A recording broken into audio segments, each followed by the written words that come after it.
Dale.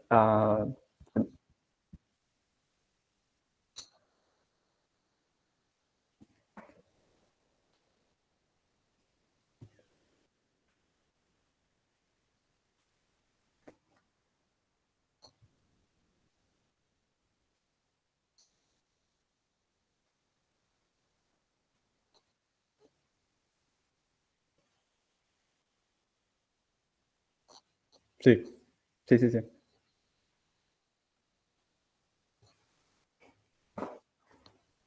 Está bien. Bueno, buenos días con todos. Am, bueno, el tema el título de mi tesis es Soluciones de vórtices analítica de modelos abelianos de Higgs modificados. Suena un poco ah, intrincado, pero o sea, no es tan complicado. Em, Primero, bueno, permítame primero dar una introducción a lo que es un solitones, porque supongo que no muchos de ustedes habrán incluso escuchado qué es un solitón. Ah, bueno, primero, digamos, la primera mención que se hace de un solitón o de un fenómeno tipo solitónico se lo debemos a John Scott Russell, que fue un ingeniero naval eh, irlandés, me parece. Um, estaba observando un fenómeno en un canal y se dio cuenta que cuando pasaba un bote se formaba una especie de onda que no cambiaba su forma. Y bueno, le interesó, se dio cuenta de que era un fenómeno nuevo y lo describió. Eh, Históricamente es lo primero que se conoce acerca de algo parecido a un solitón. Básicamente lo que vio Scott Russell en ese momento era algo parecido a esta imagen. Por supuesto, esto es creado en un laboratorio. O sea, y bueno, claramente muestra las características más esenciales de un solitón, que es básicamente una onda solitaria eh, que no pierde su forma y generalmente se mueve a grandes velocidades. En física hay muchas solitones aparecen en muchas áreas. Por ejemplo, en física de materiales, um, cuando tienes un material ferromagnético y hay zonas en que tienen ciertos dominios magnéticos en una dirección y en otra, digamos, la pared que los suele separar es un objeto solitónico, que se conoce como domain wall en inglés. Eh, y básicamente está descrito por una teoría 1 más 1. Um, en física nuclear, por ejemplo, es un modelo muy importante que es el modelo de Skirme. Fue un físico de los 90, perdón, del siglo pasado, um, que básicamente propuso este modelo para poder explicar el comportamiento de nucleones, ¿no? Por ejemplo, en neutrones, protones en el núcleo y que intercambian piones, ¿no? Básicamente este modelo lo que sugiere es que los neutrones los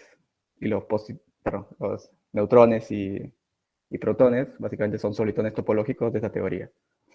Y bueno, actualmente se han encontrado muchas similitudes experimentales que sugieren que este modelo podría describir al menos una parte de la interacción entre nucleones. Um, en física de altas energías, tipo, la investigación sobre solitones en física de altas energías comenzó en los 60. No sé por qué, pero se comenzó a estudiar un poquito más lo que eran las ecuaciones clásicas de las teorías de campos, ¿no? Y generalmente estas ecuaciones son no lineales, es decir, tienen términos cúbicos, cuárticos, eh, y estas no linealidades son lo que permite que existan este tipo de soluciones de las ecuaciones, ¿no? Que son soluciones solitónicas. Y se comenzó a teorizar que por ahí podría describir alguna partícula o ya de por sí son otro tipo de partícula que son muy distintas a las partículas usuales que conocemos como excitaciones de campo, ¿no? Que aparecen en el modelo estándar normal. Bien, una definición exacta de solitón no existe porque, como les dije, aparece en muchas áreas de la física y en cada área básicamente tiene su su propia definición. Pero básicamente las características que todos comparten es que son objetos que se encuentran localizados en una región del espacio, ¿no? O sea, como una partícula. Tienen una forma definida. Bueno, con forma me refiero, por ejemplo, el caso de lo que observó John Scott Russell, tipo la onda se mantiene su forma mientras se mueve.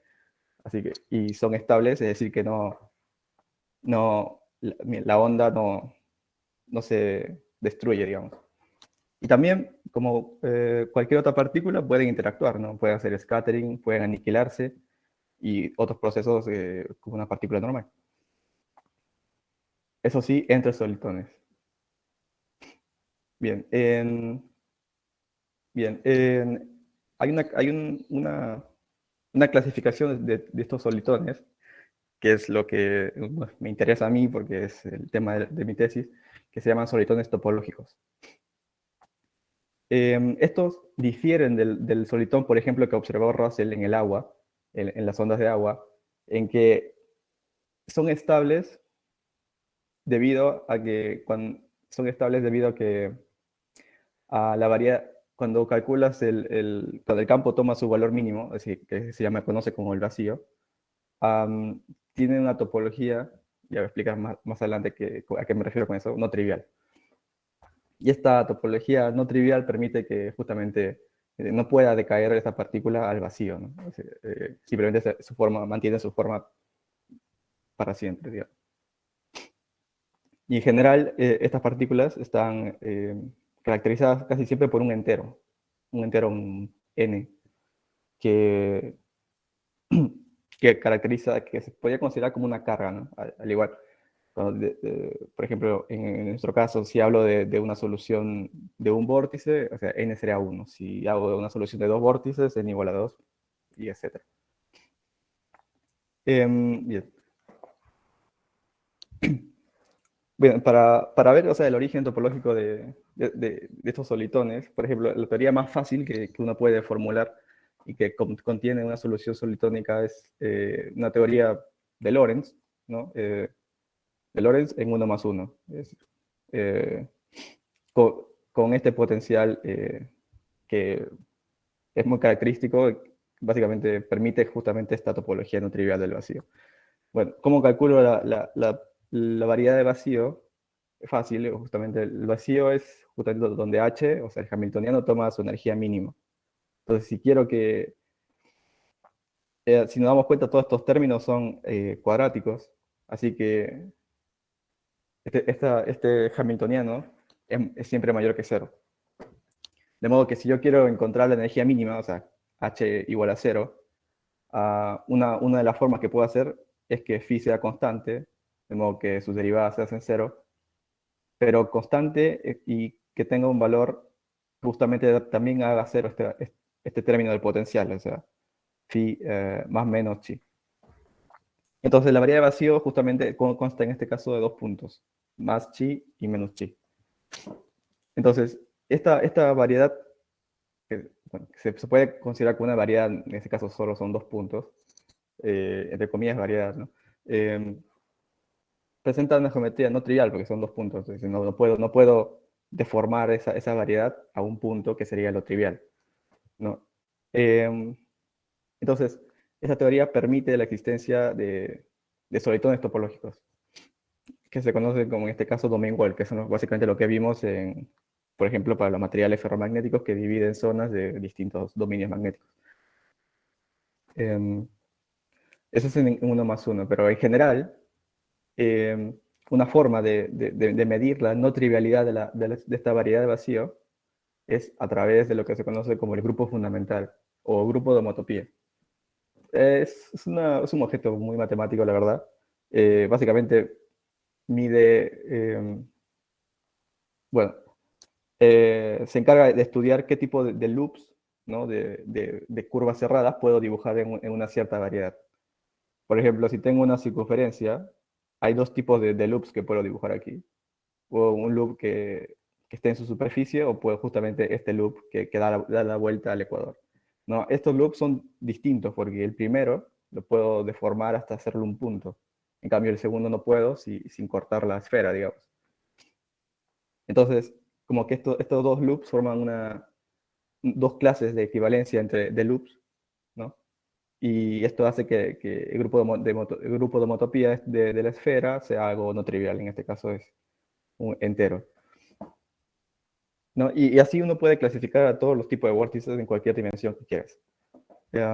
Por ejemplo, en el caso que vimos de 1 más 1, se clasifican por el grupo fundamental o P0. En cambio, en caso nuestro de los vórtices que viven en una dimensión 2 más 1, es decir, dos espaciales y una temporal, lo calculamos, para que la teoría contenga solitones, tengo que calcular el grupo de homotopía, primer grupo de homotopía, y tiene que ser no trivial. En este caso, casi siempre un entero, que básicamente es lo que dije al comienzo, que los solitones generalmente están caracterizados por un entero, justamente este entero. Y así, en general, existen otros objetos solitónicos en mayores dimensiones, como por ejemplo el monopolo magnético o el instantón que aparecen en teorías de Yang-Mills. Seguro alguien ha escuchado de teorías de Yang-Mills. Bien, hay un teorema importante en el estudio de solitones, que es el teorema de Derrick, que básicamente restringe la dimensión de las teorías que pueden contener objetos solitónicos. Por ejemplo, para una teoría que tiene un lagrangiano como la ecuación 3, el teorema básicamente dice que para dimensiones mayor o igual que 2, espaciales, no existen solitones. Pero, o sea, ¿pero cómo? Si yo les acabo de decir que existen vórtices en 2 más 1. Entonces, el teorema es importante porque da formas de cómo evadirlo, básicamente. Solitones van a existir siempre y cuando podamos evadir ese teorema. Y hay muchas formas de evadirlo, y cada una conlleva distintos tipos de solitones. Por ejemplo, podemos tener términos, modificar el término cinético. Bueno, no voy a mostrar acá no voy a mostrar la demostración del teorema, pero básicamente se basa en un argumento de rescalear la energía. Cada término lo rescaleo con este factor mu, y dependiendo de qué términos tenga, va a rescalear de cierta forma. Entonces, si uno quisiera modificar este lagrangiano, podría agregar una función aquí, omega de W, que escalee de cierta forma para que modifique este exponente, ¿no? Y esto es lo que se conoce como modelo sigma, que dependiendo de la función W habrá distintos modelos sigma. Y de hecho, los modelos sigma son importantes porque tienen mucha conexión con lo que son supersimetría. Otra cosa que podemos hacer para evadir el teorema es agregar términos con derivadas superiores. ¿Se puede hacer? Sí. Corresponde a lo que son los modelos de Skirme, como vimos anteriormente. Pero la forma más usual y la que va a contener vórtices es agregar un campo de gauge. En ese caso, al agregar el campo de gauge, tenemos que agregar el F1, y este va a rescalear de esta forma. Y eso va a permitir que en D igual a 2 existan solitones, que van a ser los vórtices. Bueno, antes de pasar a lo que es realmente ya la tesis, voy a explicar lo que es algo parecido al modelo que estudié yo, que es el modelo de Ginzburg-Landau. Seguro alguien ha escuchado de la teoría fenomenológica de Landau en termodinámica, ¿no? que explica las transiciones de fase. Básicamente lo que querían hacer Ginzburg y Landau era justamente explicar la superconductividad utilizando el mismo argumento teórico, es decir, definir un parámetro de orden que me diga que si vale menor que un valor, cierto valor crítico, no hay superconductividad, y si vale más, sí hay superconductividad. Entonces, básicamente definieron un parámetro de orden, phi, que lo hicieron complejo, que se parece mucho a lo que es lo que vimos antes. Las ecuaciones se parecen un poco, pero recuerden que en este caso no es una teoría invariante de Lorentz, no es simplemente está en R3. Claro, porque no necesitas invariancia de Lorentz en un superconductor, no se mueve la velocidad de la luz. Entonces, em, entonces, básicamente, este modelo fue importante porque, además de dar una base teórica a lo que es la superconductividad macroscópica, ¿no? Después hay otra teoría microscópica de la superconductividad, am, permitió explicar varios fenómenos que aparecían en superconductores que se conocían a la época. Por ejemplo, está el efecto Meissner.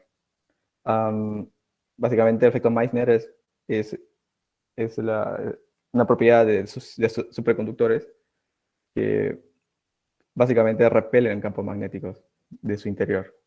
Y esto da paso a distintas aplicaciones tecnológicas como levitación magnética de superconductores, seguro lo han visto, etcétera. Entonces, eh, bueno, este es por ejemplo, por ejemplo, considera una bola de plomo, ¿no? Si baja la temperatura lo suficiente hasta cierto valor crítico, que dependerá del material, eh, entra en un estado superconductor y ocurre este efecto Meissner, que los campos magnéticos son repelidos del interior.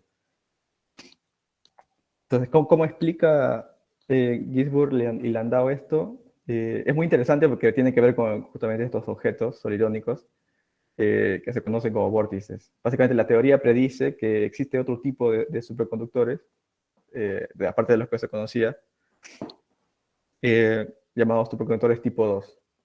Esos tipo 2 tienen una fase intermedia entre no superconductor y superconductor, en la cual el campo magnético penetra el material, pero lo hace de una forma interesante, lo hace de una forma cuantizada. Por ejemplo, una forma cuantizada y en forma, digamos, de líneas de flujo, de campo magnético, que se conocen líneas de flujo. Um, ¿Y por qué tiene una, digamos, este campo cuantizado tiene que ver justamente por la existencia de vórtices? Porque si recuerdan, los vórtices están caracterizados por un entero, y justamente este entero es el que hace que el campo magnético esté cuantizado.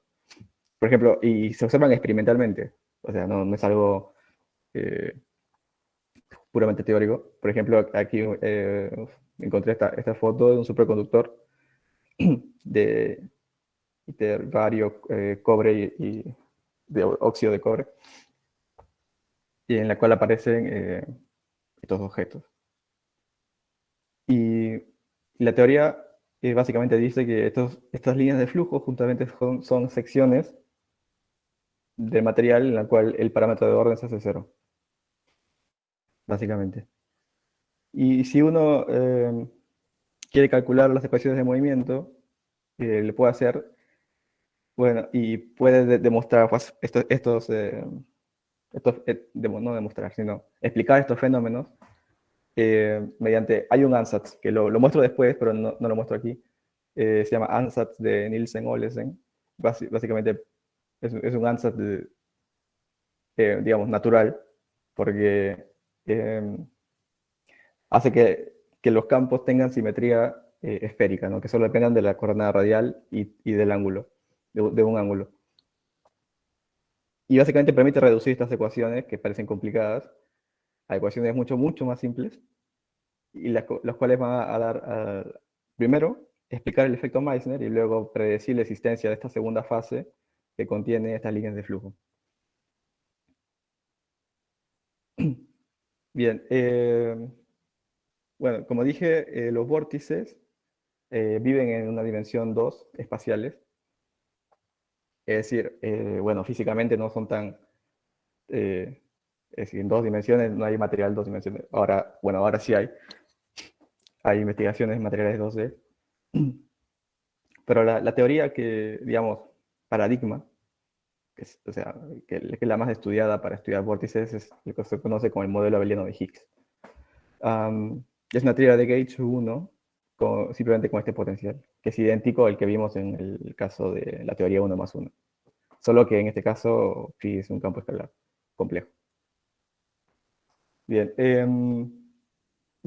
otra interpretación que se le puede dar al vórtice, si quiere, que tiene que ver justamente con la clasificación de la vía de vacío, es que básicamente el campo lo que hace es mapear el infinito en la variedad de vacío. Eh, bueno, no lo mostré, pero si uno quiere hallar la solución, hay una solución explícita para el primer caso del domain wall, que va algo así. Entonces, aquí toma el valor de menos chi y chi. Entonces, en este caso uno puede pensar que phi en el menos infinito vale menos chi y phi en el infinito vale chi.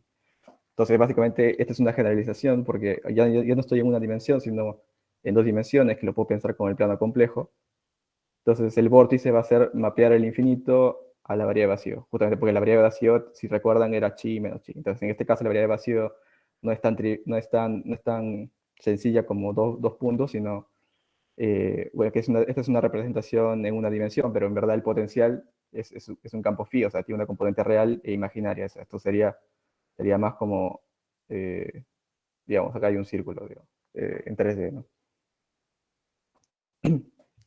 Bien, el modelo de Higgs está gobernado por este lagrangiano, no término de Maxwell, término cinético del campo y el potencial cuántico que les dije.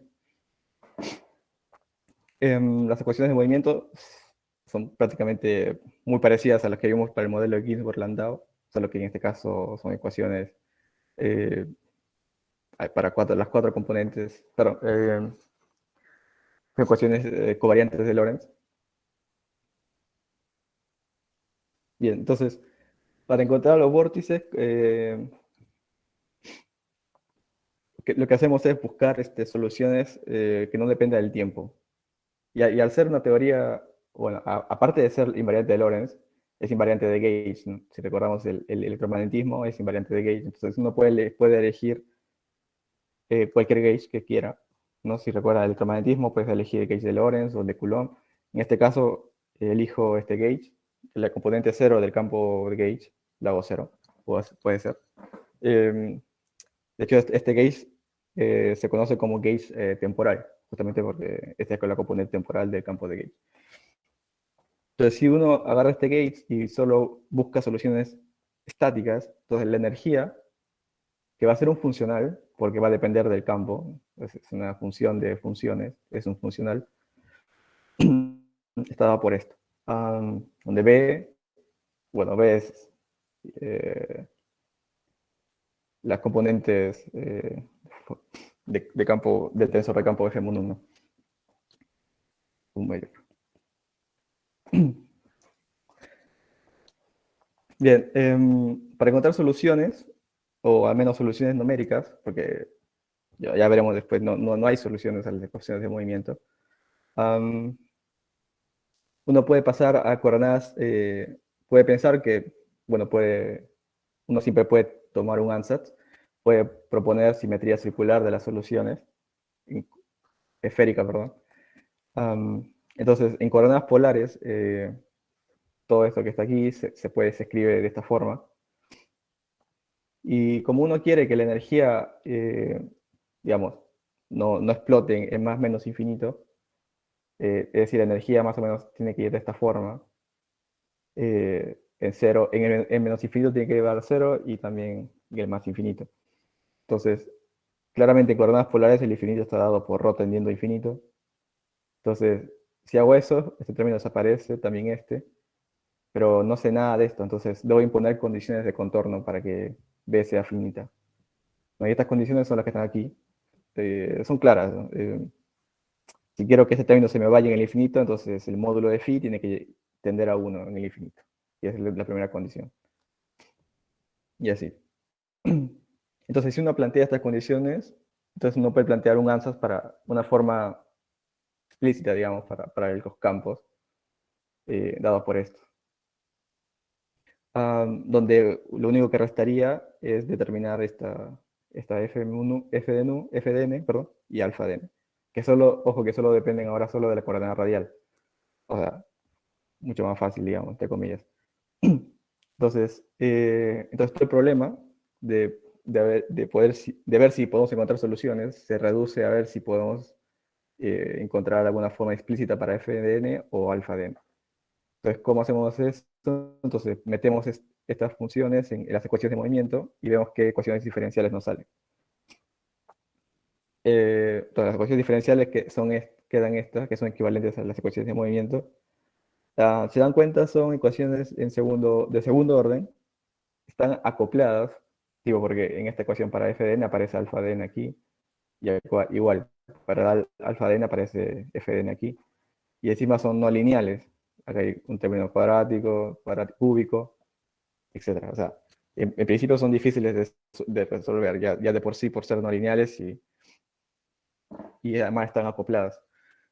Y como les dije antes, no existen soluciones explícitas, o sea, una forma para f de n o alfa de n para estas ecuaciones. Así que lo único que se conoce son teoremas que demuestran que sí existen soluciones para n distinto de cero y lambda mayor que cero. Pero, o sea, una forma explícita para ellas no existe. Entonces, nuestra única esperanza, digamos, es numéricamente, hacerlo numéricamente. Entonces, eh, por ejemplo, algunas soluciones son para n igual a 1. Uno puede poner aquí n igual a 1 y ver qué sale en matemática, o en este caso yo hice un código en Python para poder resolverlo. Y bueno, le da esta forma para distintos valores de la constante de acoplamiento. Nada del otro mundo. Sí. Ah, perdón. Sí.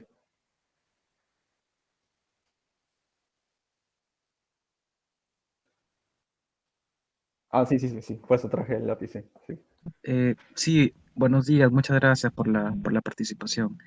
Bueno, sí, Estoy, sí. estoy observando allí que se ha hecho un ajuste, ¿cierto?, para el perfil Sí. de campo. Ujú. Parece que escuché que se podría trabajar con un modelamiento, Ah, como modelamiento. es decir, trabajar bajo un modelo, un patrón. Claro, o sea, todas estas soluciones se basan en este ansatz. Ujú. Eh, sí, ¿me escuchas? Sí, sí, sí, Digo, que todas las ecuaciones diferenciales y todas estas gráficas se basan en este ansatz. Ojo, es un ansatz. O sea, esto no da todas las soluciones. Puede ser que a alguien se le ocurra una solución y que no tenga esta forma. Así que, pero bueno, es un ansatz y que te da estas ecuaciones diferenciales. Las ecuaciones diferenciales, o sea, en principio tú las puedes resolver como quieras. Eh, Hasta el momento no se conoce una forma de Fn o alfa de n. Hasta donde tengo conocimiento no hay soluciones a esto. Y lo único que puedes hacer es tratar de resolver estas numéricamente, ¿no? Lo puedes hacer con matemática, ¿no? Mete las ecuaciones diferenciales. Y en mi caso no lo hice porque no sé mucho de matemática, prácticamente nada. Y lo único que hice es, bueno, le voy a explicar exactamente lo que hice. Agarré este funcional de energía y lo minimicé. Eh, Hice un código en Python para minimizar esto. claro, Y claro, lo que botaba es phi y alfa de teta ajá, y eso lo ploté. sí, había escuchado el Python, por eso te hablaba de un modelamiento, ¿no? Ajá, sí, si quieres te lo puedo compartir. Tengo el código en una notebook de Sí, Jupyter. claro, porque está muy interesante, son códigos que son aparentemente para mí nuevos y novedosos, Ujú. me llaman mucho la atención y siempre hay algo nuevo que descubrir, así que está muy Sí, sí, o sea, interesante lo que se le está puedes meter ofreciendo. cualquier función en principio. O sea, sí. Bueno, también es algo que hice en la tesis, es lo que modificar el modelo. Y una forma de modificar el modelo es agregar términos de fuentes. Por ejemplo, una fuente magnética, o sea, agregas a Lagrangiano algo como rho b sigma de x, ¿no? Es una función. Y entra a la ecuación diferencial y tú la puedes resolver y ver qué sale. Lo interesante es que para cierta forma de sigma puedes encontrar soluciones explícitas, es decir, una forma para f de n o alfa de n. Claro, desarrollando la ecuación diferencial. Ujú. Muchas gracias, Isai, De gracias. nada. Gracias. Y bueno, estas más gráficas, pero para distinto n en este caso. Bueno, si ya tienes phi y alfa, entonces puedes calcular el campo magnético, ¿no? El campo magnético simplemente son derivadas de alfa, ¿no? Y el campo, bueno. Bien, bueno, un tipo de estos vórtices que es recontra interesante es el caso de los vórtices críticos. Em, Hay una cuenta muy famosa, bueno, en esta área, que es la cuenta de Bogomolny, la cual hace una completación de cuadrados en el funcional de energía. Eh, y después de un montón de integrales y trucos matemáticos, logra llegar a esta forma del funcional. Pero para llegar a esto, ha tenido que sí o sí poner un valor de lambda, de la constante de acoplamiento, ¿recuerdan? Que para las gráficas aquí lo hice para cualquier lambda, pero si lo hacía para lambda igual a 1, podía reducir este funcional a esta forma. Y esta forma es interesante porque se dan cuenta los integrandos son ambos cuadráticos. Entonces, esta integral está obligada a ser mayor o igual que 0.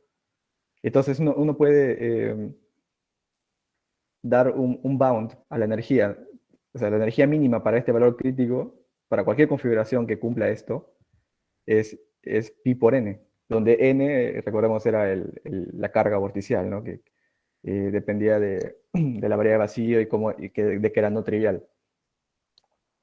Entonces, pero el caso interesante está en cuando esta desigualdad se satura. O sea, cuando B es justamente igual a pi por n. Y esto pasa justamente cuando estos términos son cero, a la vez, simultáneamente. Entonces, esto se conoce como ecuaciones de Bogomolny. Y si se dan cuenta, o sea, son ecuaciones de primer orden. Aquí es derivada covariante, o sea, tiene derivada 1, y aquí derivada 2. O sea, sigue siendo ecuaciones diferenciales parciales en dos variables, pero ahora son de primer orden. Y aquí también B contiene solo derivadas de A, de primer orden. Lo curioso que, bueno, ya dije que son de primer orden, también si encuentras alguna solución de estas, también automáticamente satisface las ecuaciones de movimiento normales, o sea, las de siempre. Y lo curioso también es que estas ecuaciones aparecen también en muchas otras teorías, no solo en esta. Aparecen, por ejemplo, en teorías con términos de Chern-Simons, en teorías de Yang-Mills. No sé si alguien ha escuchado de las ecuaciones de autodualidad, F mu igual a estrella F mu, donde ese es el dual, que básicamente son lo mismo que esto, básicamente. De hecho, hay un paper muy interesante de Witten, uno de sus primeros, del 77, en la que haya una solución, en la que plantea un ansatz para el campo de gauge. No, recuerden que acá hay un campo de gauge Amu. Le pone una forma explícita, no sé cómo se le ocurrió, pero la pone, y logra llegar a unas ecuaciones de Bogomolny como estas, y encuentra una solución. Uy, eh, es una cuenta, sí, diría que conocida. Y bueno, estas ecuaciones aparecen también en otros modelos, como el modelo Sigma, Skirme, etc. Y son recontra importantes.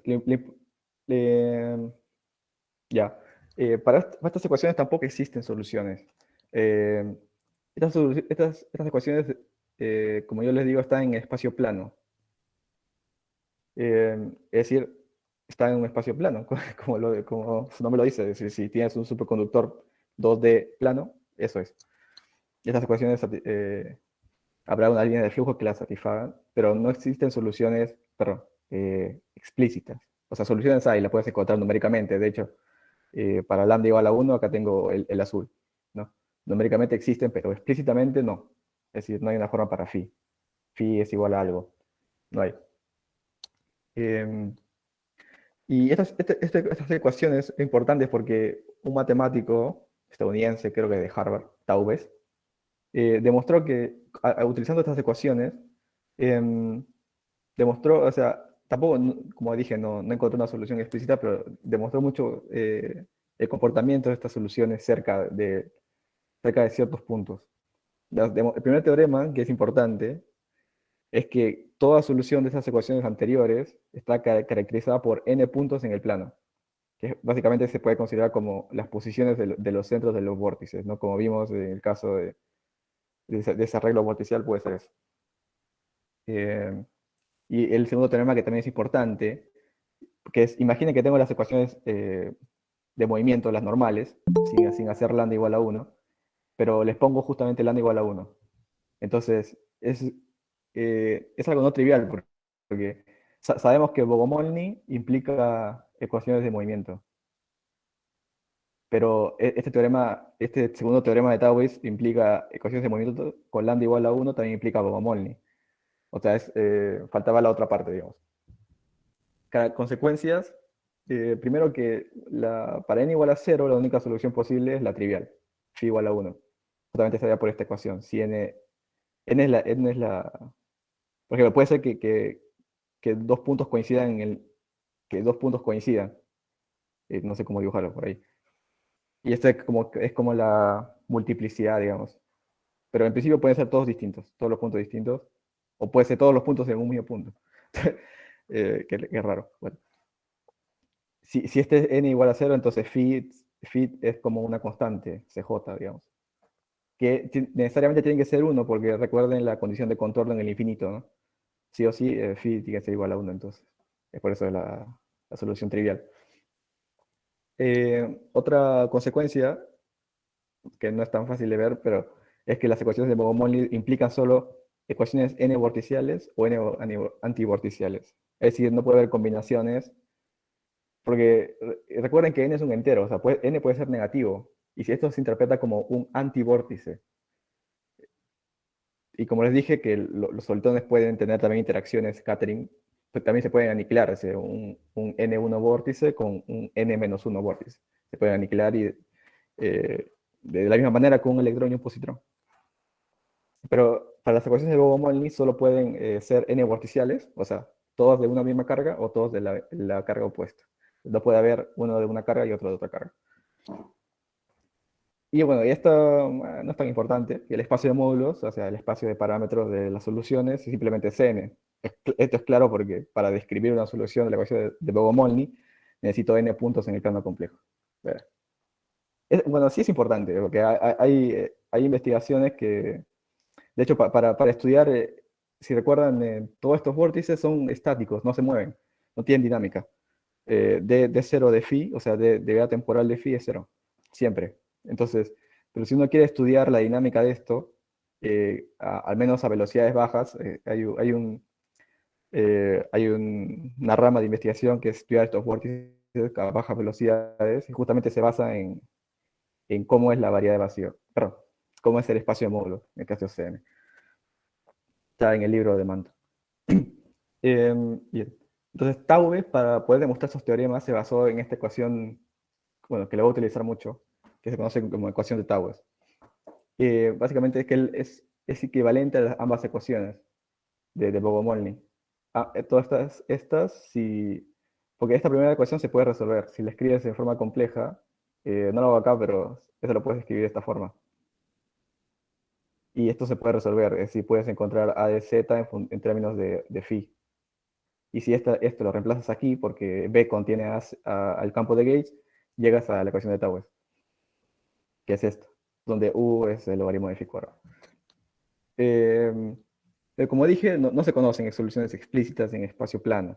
Esta es la clave, digamos, porque en espacio, si voy a otro espacio de más generales, puede ser que encuentre soluciones. Por ejemplo, eh, si voy a otro espacio, por ejemplo, le meto una métrica conforme, o sea, un factor, algo que depende de las coordenadas, o omega 0 depende de x y de y, o de z en este caso, eso es lo mismo. Las ecuaciones de Bogomolny se modifican, bueno, no tanto, lo único que cambia es este que aparece ahí. Y bueno, depende cómo elijo omega, puede ser que encuentre soluciones. De hecho, hay un trabajo, bueno, la ecuación correspondiente de Taues, si hace todo ese proceso que dije de resolver la primera y reemplazar en la segunda, simplemente se modifica así la ecuación de Taues. Pero para el momento en que esto se propuso, existían muchas soluciones de vórtices. Como dije, vórtices aparecen en muchas otras teorías, de Chern-Simons, Young-Mills, y todas como que estaban dispersas. Pero un investigador Manton, digamos que es como el máximo exponente de esto, de esta área de investigación, es un físico inglés, se dio cuenta que podía unir todas las soluciones que estaban dando vueltas por ahí de esta forma. Y ojo, digo soluciones explícitas eh, porque estaban trabajando en otros espacios más generales. Por ejemplo, hay otros vórtices de Popov, por ejemplo, en esta grafiquita. Básicamente, perdón, la generalización de mantos se basa justamente en simplemente poner estas dos constantes, C0 y C, que pueden valer -1, 0 y 1. O sea, en principio hay 9 vórtices, en principio habría 9, pero en verdad solo hay 5, que son, bueno, los otros se descartan por cuestiones de energía. Ciertos valores de C0 y C no pueden ser. Entonces, todas las soluciones de vórtice que se conocían están aquí, todas. Y todas, cada una en una teoría distinta. Por ejemplo, vórtice de Popov, básicamente lo que estaba haciendo era estudiar teorías de Yang-Mills con grupo de Gates SU3. Y se dio cuenta que las ecuaciones de autodualidad para este grupo eran equivalentes a ecuaciones de Bogomolny en un espacio que no era el plano. Y de hecho, esta constante C0 se interpreta como la curvatura del espacio donde se encuentra la solución, donde 0 es el espacio plano, 1 un espacio esférico y -1 un espacio hiperboloide, ¿no? Eh, y todas estas soluciones tienen la característica que todas se pueden reducir en la ecuación de Liouville. Básicamente, el resultado, digamos, el resultado final de mi tesis justamente es utilizar estos mismos métodos y reducir todo lo que pueda, como sea, o sea, reducir a la fuerza, como sea, a esta ecuación de Liouville. ¿Por qué? Porque esta ecuación de Liouville tiene una solución que se conoce explícitamente. Porque, o sea, si uno hace el cambio de variables siguiente, la ecuación de Tauer se reduce a esto. No creo que muchos conozcan esta ecuación de Liouville, es muy rebuscada, me parece. Pero matemáticamente lo que hace esta ecuación de Liouville es describir la curvatura de una métrica conforme, de una superficie de Riemann. Una superficie de Riemann lo puede describir como S cuadrado, como puse, de z de x, perdón, de z barra. Entonces, si uno quiere describir la curvatura de esta superficie de Riemann, como sea, entonces te da cuenta que satisface esta ecuación. Y lo importante de esta ecuación es que tiene solución explícita, que es esta, donde f puede ser cualquier función, f de z cualquier función holomorfa. O sea, y entonces, bueno, y esa función f de z, los ceros de esta función f de z, básicamente van a ser la posición de los vórtices. O sea, en la mayoría de los papers que he visto, simplemente ponen f de z igual a z a la n, es decir, todos los ceros están justamente z igual a 0. O sea, ponen todos los vórtices en un solo punto. Perdón, Witten, perdón, no todos los papers que he visto. Hay un paper Witten que utiliza una función media rara, pero, pero en la mayoría sí, utilizan z a la n y nada más. Ponen todos los vórtices en el 0 y haya una solución explícita. Entonces, finalmente uno puede escribir phi. Esta es la solución, digamos, donde depende de C y C0, ¿no? Entonces, dependiendo de qué solución esté viendo, Popov, Ambior, Olesen, Taubes, le pondré ciertos valores a esto. Bien, bueno, no sé si lo mencioné. La ecuación de Bogomolny y la condición de que lambda sea igual a 1, o sea, tiene una conexión bien, bien importante con lo que es supersimetría. De hecho, creo que esto lo va a saltar un poco rápido porque es un poco técnico.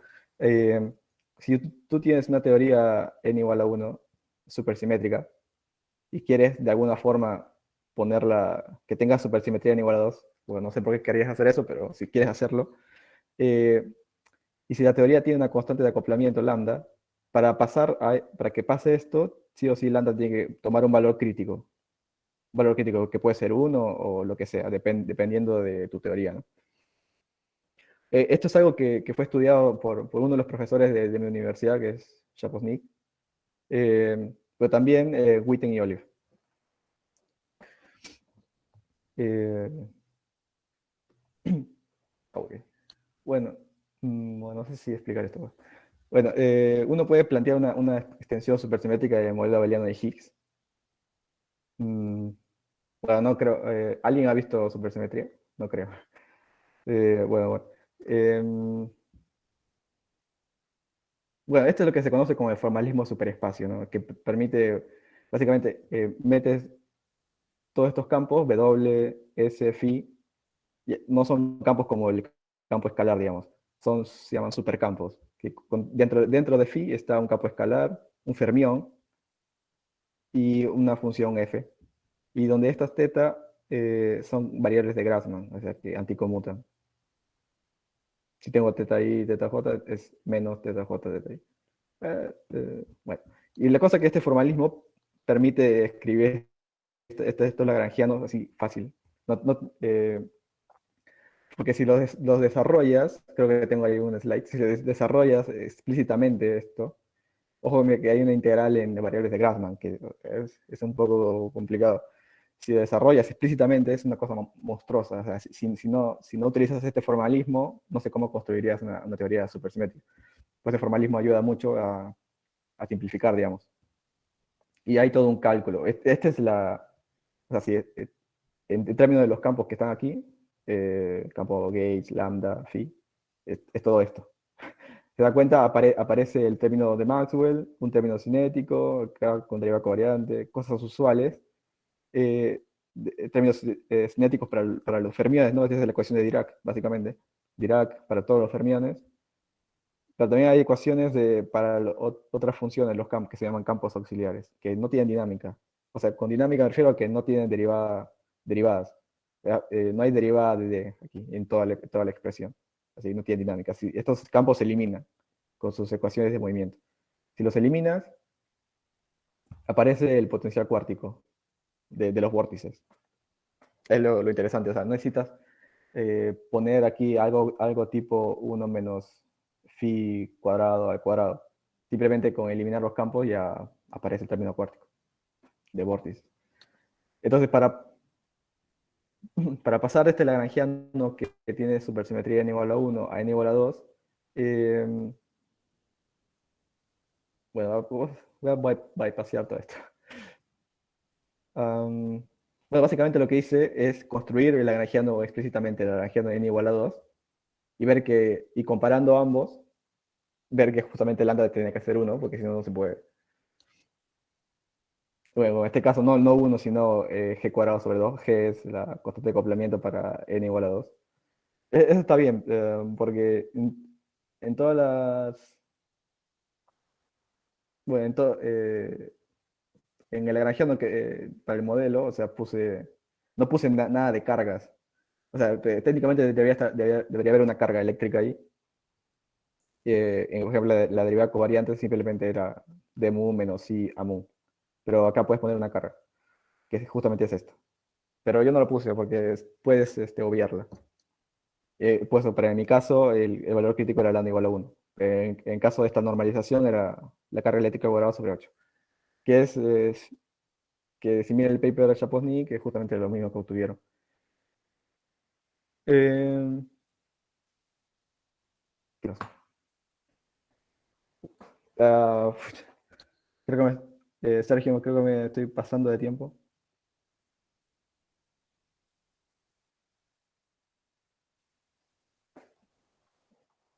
Sí, porque, o sea, estaba muy practicando y como que me pasaba un poco de tiempo. No sé si quiero. ¿Ah? Ahora es cierto.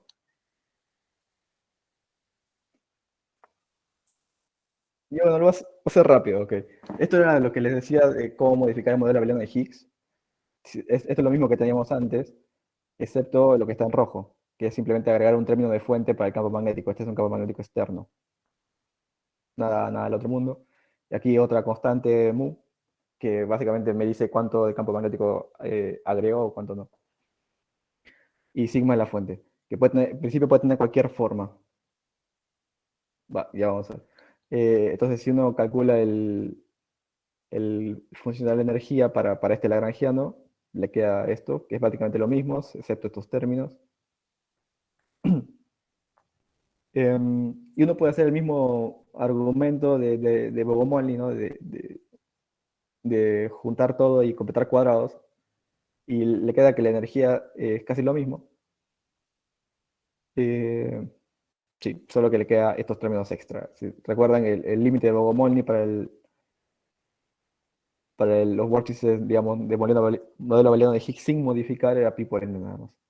Pero aquí, como agregué estos términos, aparece esto y esto. Entonces, entonces el límite crítico, digamos, antes era lambda igual a 1 el límite crítico, pero ahora al agregar esta nueva constante, el límite crítico es lambda igual a 1 y mu igual a 1, los dos a la vez. Si no, no se cumple la desigualdad. Es claro. Entonces, bueno, uno obtiene las mismas ecuaciones de Bogomolny, simplemente la única diferencia es esto. Y, y la ecuación de Tau es simplemente la única diferencia es esto, el término de fuente. Nada más, no cambia nada, no cambia mucho. Entonces uno puede hacer el mismo, tratar de reducir esa ecuación y encontrar soluciones reduciéndolo a la ecuación de Liouville. Um, pero claramente no se va a poder porque esto interfiere, ¿no? Tengo que dar una forma explícita sigma, algo, porque si no, no puedo reducir algo tiene que tener alguna forma sigma. Y lo curioso es que, como se puede ver acá, se puede ver rápidamente aquí, si sigma es 1 sobre omega por una suma de deltas, digo, como que este omega 0 elimina este de aquí, y puedo como que meter todo en esta suma de deltas. Es decir que tendría como pongo acá. Em, y esto se puede interpretar como que, en principio, sigma puede tener k puntos, digamos, k deltas. Es como agregar eh, fuentes de campo magnético puntuales, ¿no? En k puntos extras. Entonces, imagina que tengo una solución n vorticial, entonces tengo n vórtices, pero le agrego esta fuente de campo magnético que tiene esta forma exacta, que es una delta, que es, o sea, agregar fuentes puntuales de campo. Entonces puedo interpretar como estas fuentes de campo extra como otros vórtices. Y esto es claro, y esto se puede ver fácilmente porque esto los puedo juntar en una sola sumatoria. Es como si tuviera una solución n más k. Simplemente si sigma tiene esta forma, tipo delta, entonces puedo interpretar como a la fuente como una fuente de vórtices. Y no cambia nada.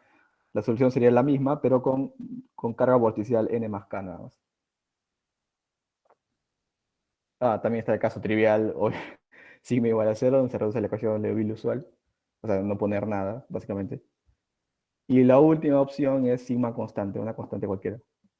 En ese caso, lo único que modifica si sigma es constante es que puedo definir sigma constante. Puedo definir esto como menos c', ¿no? Y tengo la misma solución, simplemente, pero en vez de C0, C0'.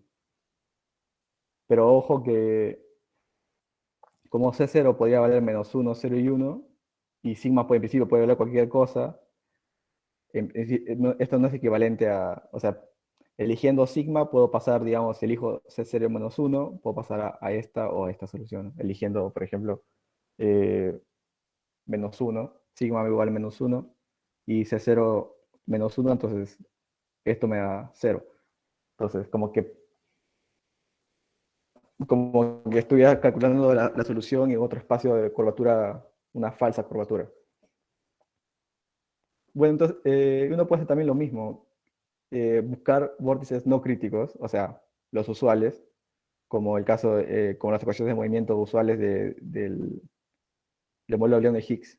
Es decir, basta con hacer alguna de las constantes distintas de uno, cualquiera, para entrar en el régimen no crítico. Es decir, no Bogomolny. Y uno puede plantear el mismo ansatz radial, o sea, plantear phi. En este caso le puse un nuevo phi, pero ahora solo depende de rho, a la i n phi, y a de rho igualmente. Solo depende de rho. Pues acá había un n, me parece. Sí. Le puede meter el ansatz de Nielsen-Olsen y le queda este funcional. Que de nuevo, entonces, como es no crítico, entonces no tengo solución. Hay que darle una forma explícita a sigma. En este caso, hay un paper que, para esto me basé en un paper, o sea, no es que yo, le puedes poner en el principio, como vimos, no hay ninguna restricción en sigma, ninguna. Puedes poner una gaussiana, luego yo intenté una lorentziana, eh, constante más r cuadrado, digamos.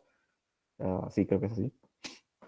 Y en principio no hay ninguna restricción. Y si algún sistema físico permite este tipo de impurezas, básicamente puedes hallarlas numéricamente. Y utilizando el mismo código, básicamente es lo único que agregué estas sigmas. Así que es el mismo código. Y las soluciones se modifican claramente. Si comparan con las otras gráficas que le mostré, claramente están modificadas. Y se puede ver claramente la acción la acción de sigma, ¿no? Que en este caso era una gaussiana. Si recordamos, la clásica era así, nada más. Pero con esta gaussiana como que aumenta ahí. Igual, en todos los campos se ven modificados por esta acción, ¿no? Y aquí lo calculo para distintos lambdas. Hay distintas constantes C y delta. Bueno.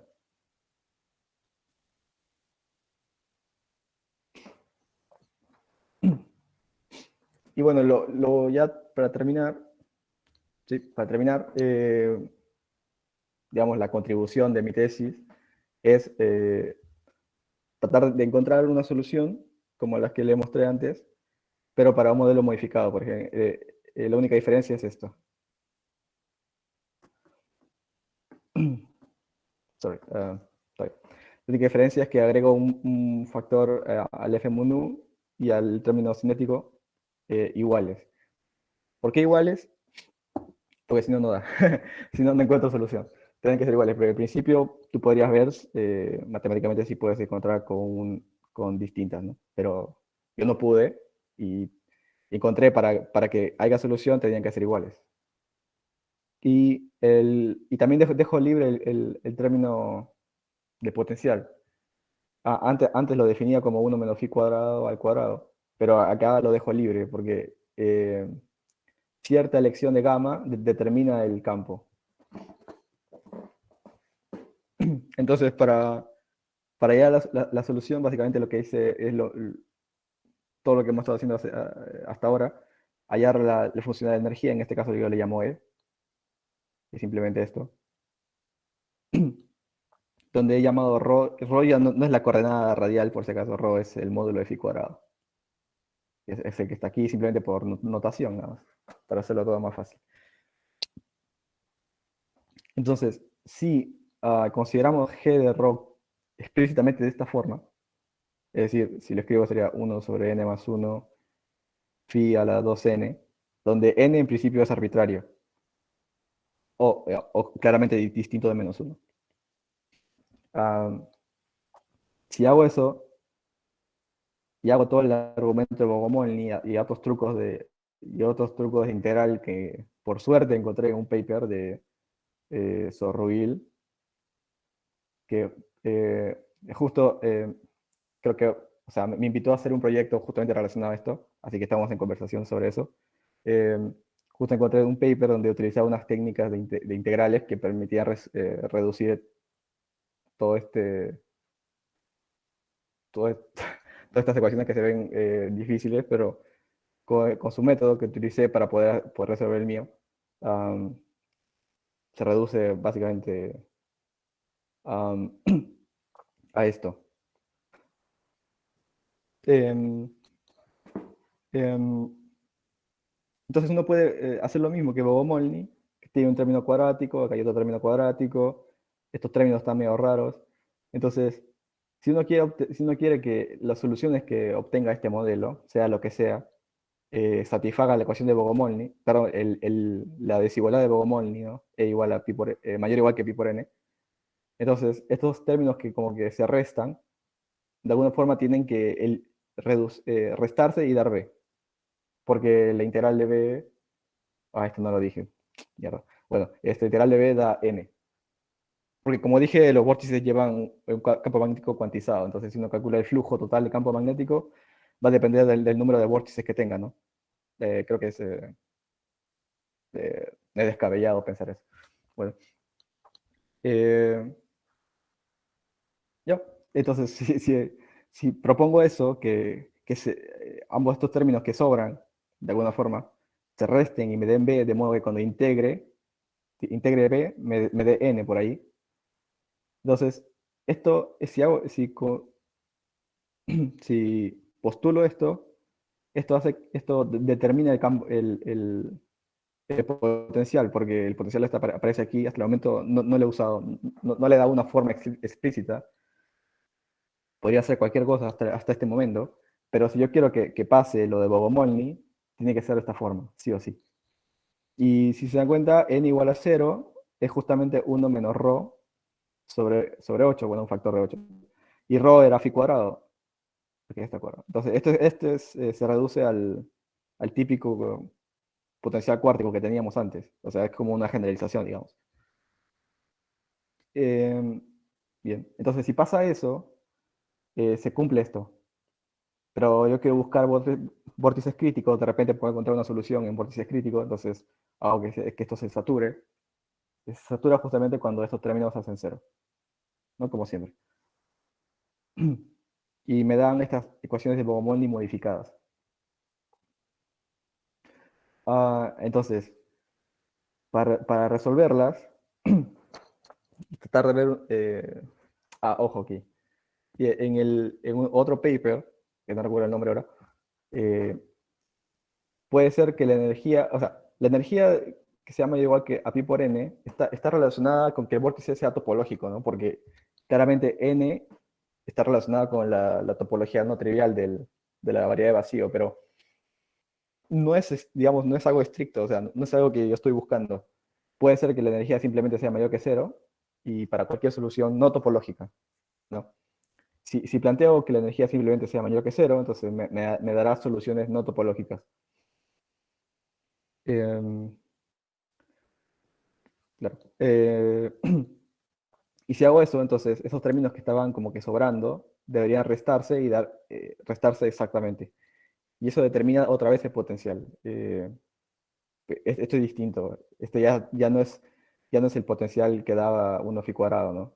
Justamente la forma de esto hace que la variable vacío sea no trivial, pero esto ya no me da así. Simplemente va como phi a la cuarta, o yo qué sé. Para n igual a 0, sí, va como phi a la cuarta. Entonces, esto ya no es topológico.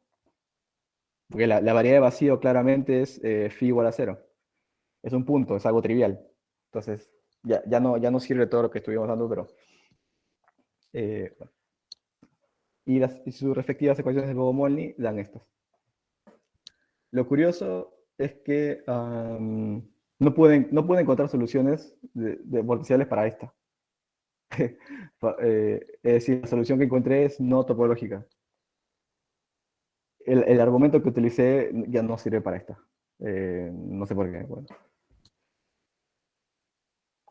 Y el truco que utilicé para resolverla es simplemente un cambio de variable. Bueno, dos cambios de variable. El primero fue definir phi como phi a la 2n más por raíz de n más 1. Si hago eso, la segunda ecuación de Bogomolny se reduce a esto. Fácil. El segundo cambio es un poco más tricky. Es definir una nueva derivada covariante de esta forma, que tenga estos términos extra. y si hago eso, entonces la primera ecuación está. Ojo que acá hay un phi n multiplicando, o sea, no es tan... esto no puede pasar acá porque si no, estaría con la solución trivial phi igual a 0.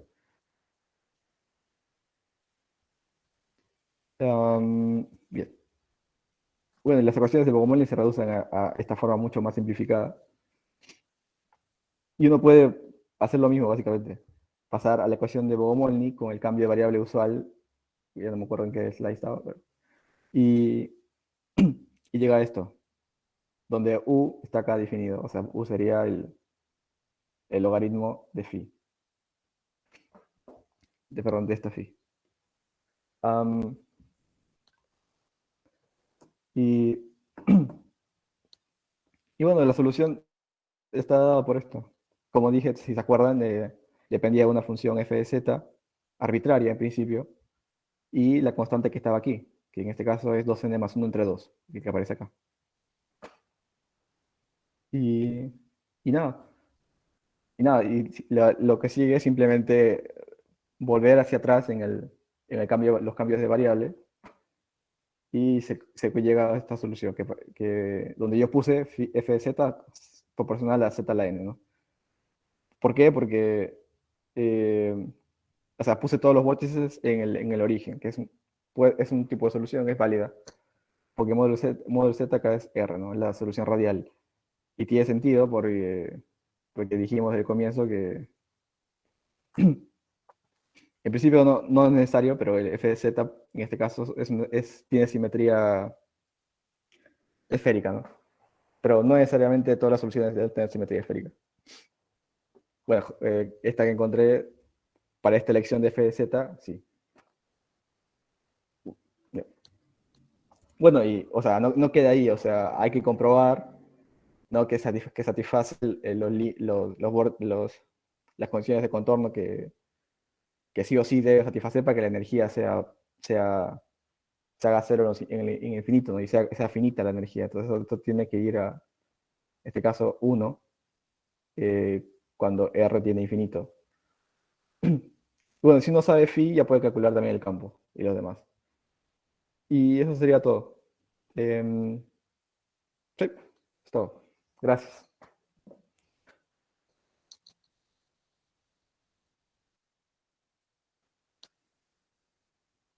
Sí, ya sé. Ucha, no creo.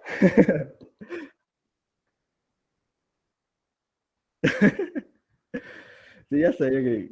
Sí, o sea, es totalmente entendible. O sea, es un tema que no es tan popular.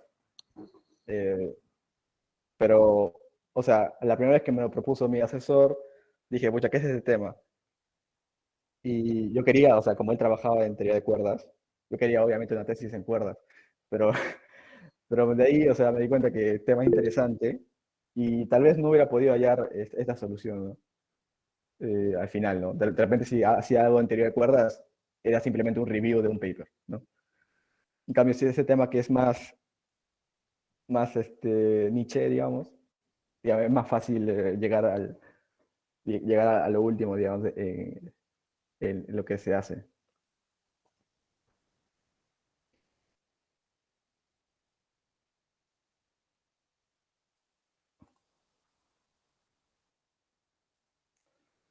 Pero, a ver, dale, dale. Ujú.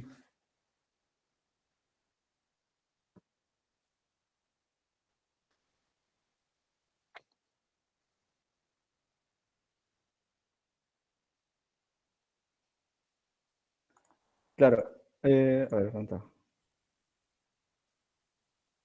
Aquí. Básicamente, los domain walls son soluciones topológicas, son soluciones topológicos de esta teoría.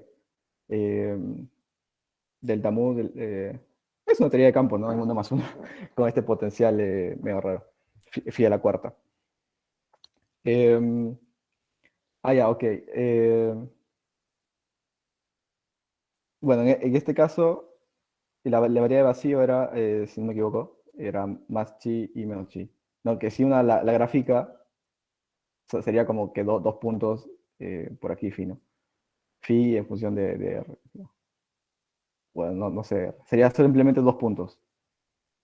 Oye, esta variedad es no trivial porque no la puedo reducir simplemente a un punto. Simplemente son puntos aislados. En cambio, una variedad, em,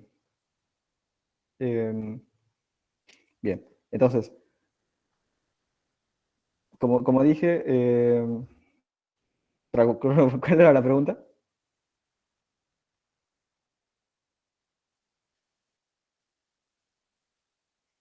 Ah, ya. O sea, no solo domain wall, o sea, en general. En general, todos los vórtices están clasificados por el grupo de Homotopía, ¿no? Que es una medida o una forma de cuantizar cuando una variedad es no trivial. No, o sea, para los vórtices, en el caso, la variedad de vacío era cuando el módulo de phi era igual a 1, ¿no? Es porque el potencial era 1 menos phi cuadrado al cuadrado. Entonces, si quería que esto se haga 0, entonces el módulo de phi. Pero, ¿qué es esto? O sea, es phi, básicamente, phi es una fase pura, ¿no? O sea, es un círculo, básicamente, y phi puede ir de 0 a 2pi. Entonces, y la variedad de vacío para los vórtices es justamente S1. S1, y es claramente no trivial, porque los loops que pueden existir aquí simplemente son aquellos que dan vuelta al círculo. Pero un loop puede haber otro tipo de loops que da dos vueltas, digamos, o uno que da tres vueltas. O sea, en principio todos los loops están clasificados por un entero, que en este caso se, se interpreta como el número de vueltas que da el círculo. Y así existen distintas clasificaciones para otros solitones como monopolo y instantón. O sea, no solo los domain wall, pero en el caso de domain wall es interesante porque no, digamos, no sigue esto, porque no está mm, el grupo de homotopía de esto no es Z, no es entero, digamos. Es simplemente el mismo grupo. Porque hay dos loops que puedo hacer, ¿no? Si tengo dos puntos, los únicos loops que puedo hacer son estos y estos. Y, o sea, solo tiene dos tipos de carga los domain wall, ¿no? O digamos, si le llamo esto negativo y este positivo. En cambio, una teoría en 1 más 1 que cumpla esto, que su grupo de homotopías esté clasificado por un entero, es el modelo no sé si han escuchado, el modelo seno de Gordon. Le pongo lo voy en inglés porque no sé cómo traducirlo. Sine-Gordon Model. Básicamente lo que cambia es lo mismo que antes, solo que el potencial es 1 menos coseno de phi. Entonces, la variedad de vacío es justamente cuando el coseno de phi es igual a 1. Es decir, phi es 2pi por n. ¿No? Y claramente se ve que todas que la variedad de vacío simplemente son enteros. Y por eso es que su grupo de homotopía, perdón, su variedad de vacío es no trivial, son n puntos y puede estar clasificado por z. Pero el caso de los domain wall, o también llamados kings, de repente la has escuchado, es que su grupo de homotopía es discreto. Bueno, perdón, no discreto, sino dos cargas posibles nada más. Es decir, existe solo king o anti-king, o domain wall o anti-domain wall. Nada más. En cambio, para el modelo zona de Gordon puede existir más uno, más dos, más tres soluciones.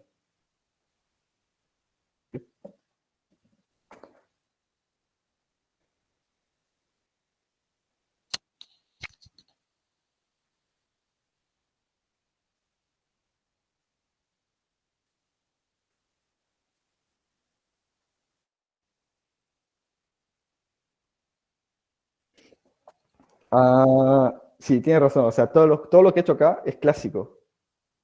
Eh, no sé, la verdad no he leído mucho acerca de cuantizar. Lo único que sé, lo máximo que sé es del modelo de Skirme.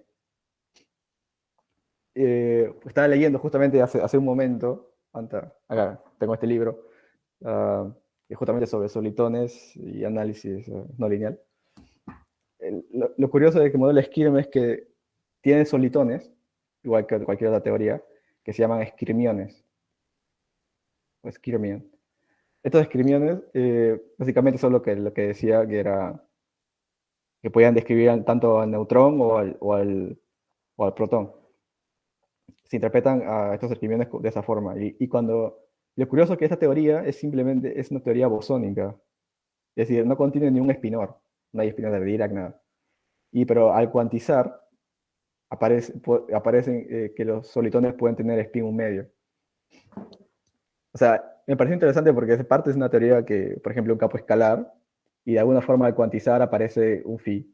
o que puede tener J igual a un medio. Porque para mí es raro, porque no tiene mucho... Bueno, es raro, ¿no? Es interesante porque este modelo digamos, yo diría que es el modelo más estudiado de solitones, justamente por, porque se han encontrado varias similitudes experimentales con mediciones en los núcleos. Así que es lo único que sé acerca de cuantización de solitones.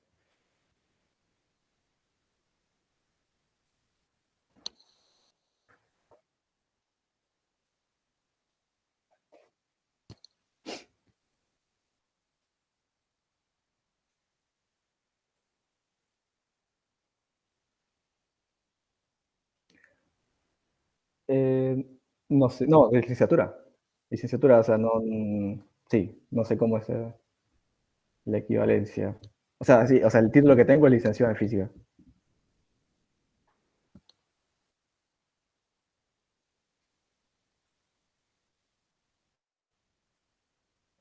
Sí, pero sí, me propuso ese tema.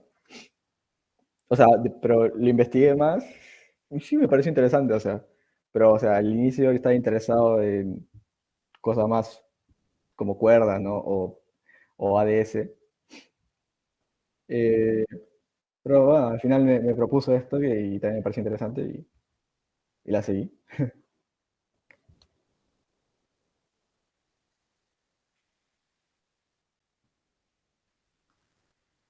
Eh, bueno, el trabajo dura al principio, o sea, teóricamente es un año, o sea, pero empiezas cuando estás en clase, así que básicamente es 6 meses o menos. Sí.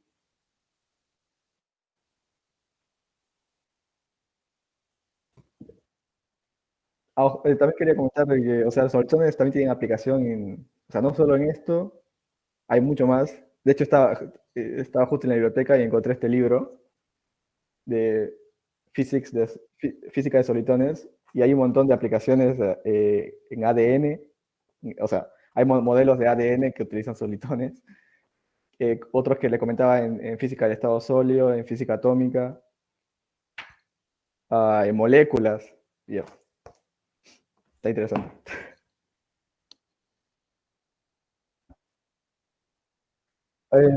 No creo, porque no hay investigadores en solitones aquí.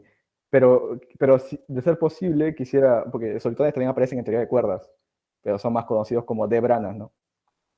Y las D-branas actualmente tipo, son algo fundamental en teoría de cuerdas. Y si hago mi tesis en teoría de cuerdas, eh, preferiría que sea algo que tenga que ver con solitones.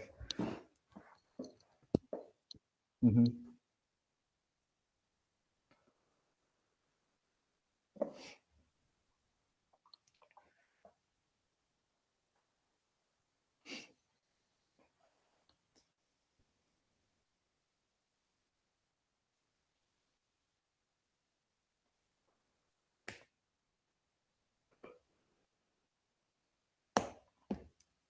Bueno, más que nada, pues, charla por la charla, ¿no? Está bastante interesante, bastante complejo también, eh, pero bacán. Yo sé que en la uni hay un grupo que trabaja con Skirmy y están Sí, aquí en la parte experimental. Sí, el profesor Pujada creo que trabaja con Skirmy. Si alguien está más interesado en eso, puede mandarle un correo a él o tratar de comunicarse con él porque supongo que también sabe bastante acerca de esto, ¿no? sí. Sí, es el tema más hot, digamos, en materia de solitones.